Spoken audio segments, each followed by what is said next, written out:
Bonjour et bienvenue sur Profession Culture. L'actualité nous apporte un exemple très médiatique pour illustrer les deux types de droits qui composent le droit d'auteur. C'est l'annonce du grand retour de Gaston Lagaffe. Oui, ou pas. C'est l'instant pro du jour.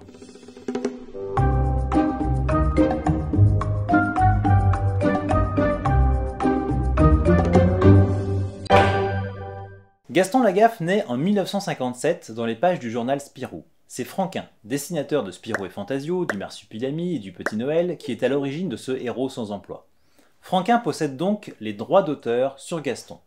Autrement dit, il en possède le droit moral, à savoir le droit de divulgation, de paternité, le droit au respect de l'intégrité de l'œuvre et le droit de retrait et de repentir. Ces droits sont perpétuels, incessibles et inaliénables. Ils appartiennent pour toujours à l'auteur puis à ses ayants droit. Franquin possède aussi le droit patrimonial, autrement dit, le droit de représentation et de reproduction.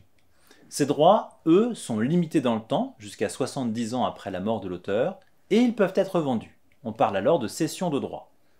C'est ce que fait Franquin, au coup par coup, avec Dupuis, pour la publication des albums de Gaston. Franquin utilise aussi ses droits en 1981, à l'occasion de la production du film, qui ne vaut pas un clou, ne cherchez pas, Fais gaffe à la gaffe de Paul Boujna. L'auteur autorise l'équipe du film à exploiter la situation et les gags de Gaston, mais pas Gaston lui-même.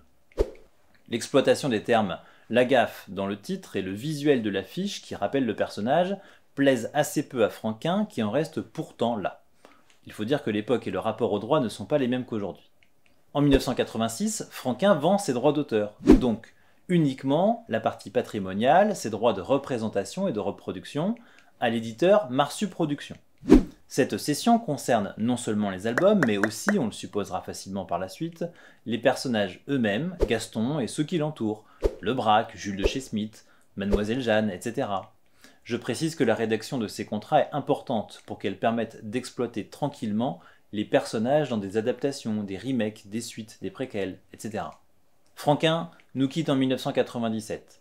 Son droit moral, qu'il n'avait pas pu vendre, est alors transmis à sa fille Isabelle. En 2011 et 2012, Marsu Productions édite deux albums de Gastoun, qui n'est autre que le neveu de Gaston. Il s'agit d'un produit dérivé rendu possible par la cession du droit patrimonial. Isabelle Franquin n'a rien à y redire, puisque son père a vendu cette possibilité à l'éditeur, et que cela ne touche pas à Gaston lui-même. En 2013, Dupuis rachète Marsu Productions, et donc avec les droits de Gaston. Or, Dupuis produit en 2018 le film Gaston Lagaffe, réalisé par Pierre-François Martin Laval. Isabelle Franquin désapprouve le film, en raison de sa qualité qu'elle estime médiocre. Mais là encore, le droit moral qu'elle possède n'est pas à même d'empêcher cette adaptation permise par la cession des droits d'adaptation. Mais arrive le Festival d'Angoulême 2022. Dupuis y annonce le grand retour de Lagaffe, en album, et sa prépublication dans le journal Spirou à partir du 6 avril. Mais cette fois-ci, la donne n'est pas la même. Car Franquin a clairement exprimé de son vivant sa volonté que personne ne reprenne Gaston après lui. Le droit de représentation de l'éditeur trouve donc sans doute là une limite dans le droit moral exercé par la fille de l'auteur. Isabelle Franquin a ainsi marqué son opposition et proposé un arbitrage pour trancher la querelle sur le fond. Elle a saisi la justice belge pour empêcher en urgence toute prépublication, promotion ou diffusion des nouveaux gags.